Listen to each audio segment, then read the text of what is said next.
جس کی بیوی کا ماتھا چوڑا ہوتا ہے ایسی بیوی شوہر کو دولت مند کر دیتی ہے۔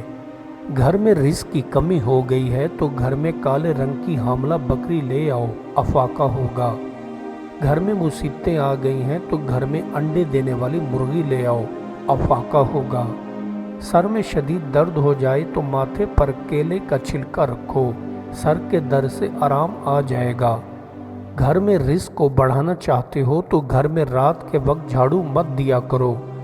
جس کے گھر میں مور ہوتے ہیں ایسے گھر میں ہمیشہ خوشیاں ہی آتی رہتی ہیں۔ جو انسان اونٹنی کے نیچے سے گزرتا ہے اس انسان کی قد بڑھنا رک جاتی ہے۔ گھر میں خرگوش پالنے سے گھر کے اندر برکت اور رزق میں اضافہ ہوتا ہے۔ گھر سے نکلتے ہی چھینک آ جائے تو سمجھ جاؤ آج کوئی نہ کوئی خوشخبری ملنے والی ہے۔ گھر سے نکلتے وقت کھانسی آ جائے تو سمجھ جاؤ آج کا دن خراب ہی گزرے گا۔ گھر سے نکلتے ہی آنکھ پھڑکنا شروع ہو جائے تو سمجھ جاؤ دولت آنے والی ہے۔ اچانک آنکھوں کے سامنے اندھیرا چھا جائے تو سمجھ جاؤ تمہارا بڑا نقصان ہونے لگا ہے۔ جس کے سر میں جوئیں زیادہ ہوتی ہیں ایسے لوگوں کے دماغ نہایت تیز ہوتے ہیں۔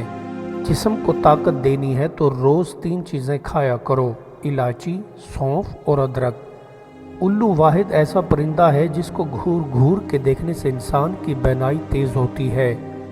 ہڈیوں کو مضبوط بنانا چاہتے ہو تو دودھ میں سونف ڈال کر سوتے وقت پی لیا کرو۔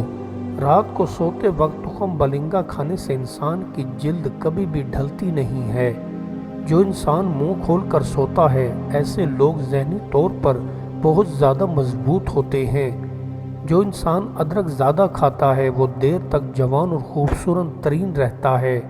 جو لوگ زیادہ سبزیاں کھاتے ہیں وہ عام طور پر بیمار بہت ہی کم ہوتے ہیں۔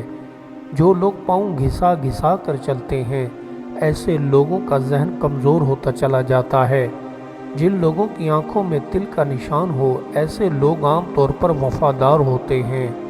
جن لوگوں کے گال پر تل کا نشان ہو، جن لوگوں کے ہاتھ لمبے ہوتے ہیں عام طور پر ایسے لوگ محنتی ہوتے ہیں۔ جن لوگوں کے ہاتھ چھوٹے ہوتے ہیں ایسے لوگ عام طور پر سست مزاج ہوتے ہیں۔ تمہارا دل اداس ہو جائے تو اس کو خیال میں لاؤ جس سے تم محبت کرتے ہو، اپنے ماں کے پاس بیٹھو اور تھوڑی دیر کے لیے اللہ کے ولی کی صحبت اختیار کر لو، تمہارے دل کو سکون مل جائے گا۔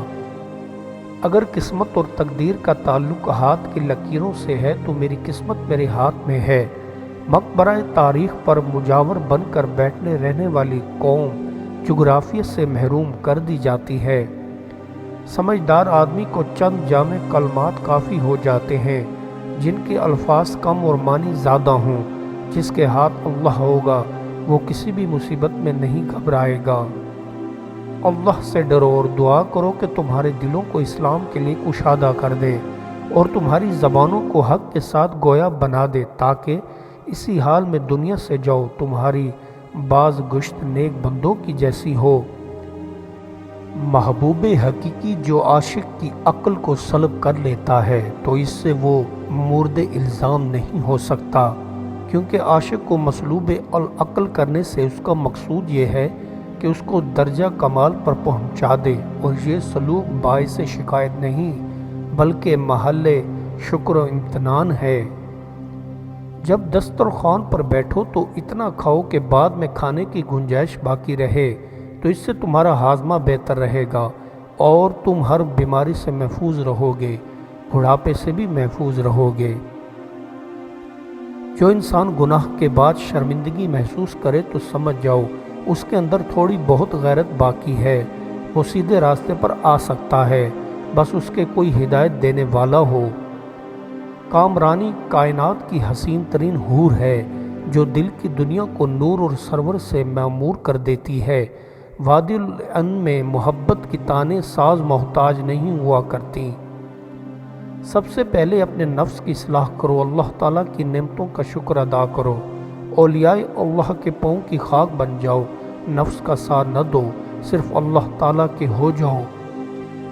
حسد کے بجائے رشک سے کام لو اور اپنے اندر وہ عادات و اطوار پیدا کرو جس کی وجہ سے اللہ کے نیک بندے اس کی بارگاہ میں مقبول ہوئے اور بلند مقام پایا۔ ہر کام کی زیب و زینت ادب سے ہے اور ادب راہ الہی کا پہلا زینہ ہے۔ اصل توبہ گناہ سے اس وقت پرہیز کرنا ہے جب ارادہ گناہ اور اسباب گناہ قوی موجود ہوں۔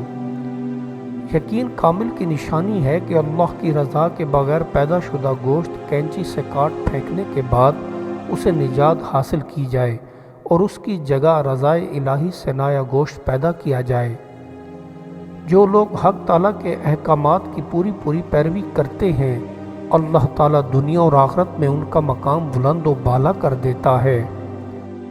جوں جوں ظلم بڑھتا چلا جائے گا، اس کے ساتھ باغیوں کی تعداد بھی بڑھتی چلی جائے گی۔ مظلوم کو جب ظالم کے ظلم کا احساس ہونے لگے تو سمجھ لو کہ ظلم کے خاتمے کا آغاز ہو گیا۔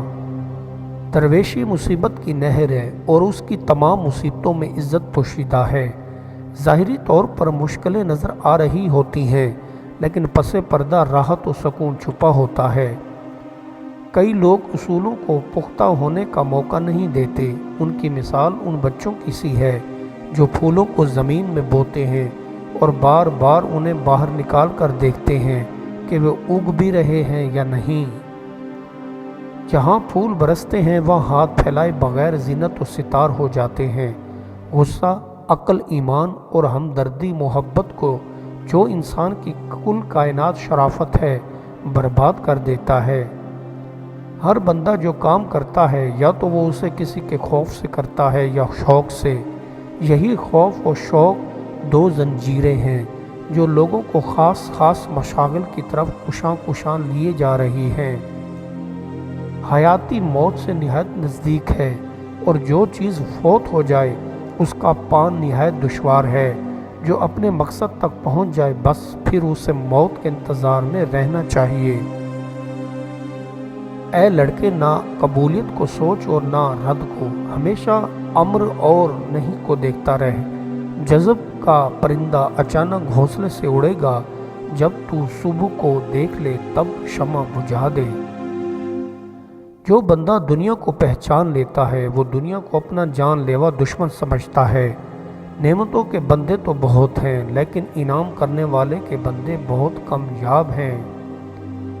عظیم اور بڑے خیالات ذہن میں چپ چاپ پرندے کی آتے ہیں، لیکن اگر ہم اپنی تمام تر توجہ سے سننے کی کوشش کریں تو شاید قوموں اور سلطنتوں کے شور و غل میں ہمیں ان پروں کی ہلکی سی پھڑ پھڑاہٹ سنائی دے جائے۔ انسان دراصل علم نہیں یقین چاہتا ہے۔ مذہب عام حقائق کا وہ نظام ہے جسے اگر خلوص سے مانا اور جیسا اس کا حق ہے سمجھ لیا جائے تو اس سے سیرت اور کردار بدل جاتے ہیں۔ باطل قسم باطلوں کو کھینچتی ہے، باقی رہنے والے باقی رہنے والوں سے خوش ہیں۔ جہنمی جہنمیوں کو کھینچنے والے ہیں، نوری نوریوں کے طالب ہیں۔ صاف لوگ صاف کی طرف راغب ہوتے ہیں اور بد باطن تلچھٹ کو حاصل کرتے ہیں۔ پسند کی عورت چاہتے ہو تو اس کے دوپٹے کے ساتھ اپنے دائیں ٹانگ کے چند بال باندھ دو، جیسے دوپٹہ لے گی تم پر عاشق ہو جائے گی۔ روحیں اپنی اصل میں حضرت عیسیٰ علیہ السلام جیسا دم رکھتی ہیں، وہ ایک وقت میں زخم اور دوسرے میں مرہم بن جاتی ہیں۔ اگر تو شکر جیسی بات بھی کہنا چاہتا ہے تو پھر بھی صبر کر، عقل مندوں کو صبر مرغوب ہوتا ہے۔ جو بات کرنے کے معاملے میں صبر اختیار کرتا ہے آسمان سے بھی بلند ہو جاتا ہے۔ جبر کیا ہے؟ ٹوٹے ہوئے کو باندھنا یا ٹوٹی رگ کو جوڑنا۔ جب تو نے اس راہ میں اپنے پاؤں کو نہیں توڑا ہے تو کس پر ہنستا ہے؟ پاؤں کو کیوں باندھتا ہے؟ جس نے کوشش کی اور اپنے پاؤں کو توڑا اس کے لیے براق پہنچا اور وہ سوار ہوا اور کامیاب ہوا۔ درخت کی وہ بے ادب شاخ جو کٹنے کے بعد کلہاڑا بن گئی وہ ہم میں سے نہیں تھی۔ ہم تو وہ ہیں کہ اگر زمانہ ہمیں توڑ بھی دے تو ہم ساز بن جاتے ہیں۔ جس نے بدمعاش پر انعام کیا اس نے اس کی مدد کی، جس نے کسی سوال کیا اس نے ذلت اٹھائی۔ در حقیقت محبت ہی راہ خدا پر گامزن ہونے کا آئین ہے اور احوال و مقامات اور نسبتیں سب محبت کے مقابلہ میں بے حقیقت ہیں۔ تمام نیکیوں کی کنجی اتفاق، آپس میں متفق ہونا۔ کدورت اور نفرت پھیلاتے ہیں۔ غیظ و غضب کی حالت میں جس شخص نے حق و صداقت کو ہاتھ سے چھوڑ دیا اور انصاف کا خون کر دیا، مومن نہیں بلکہ جھوٹ کا سہارا لیے ہوئے ہیں۔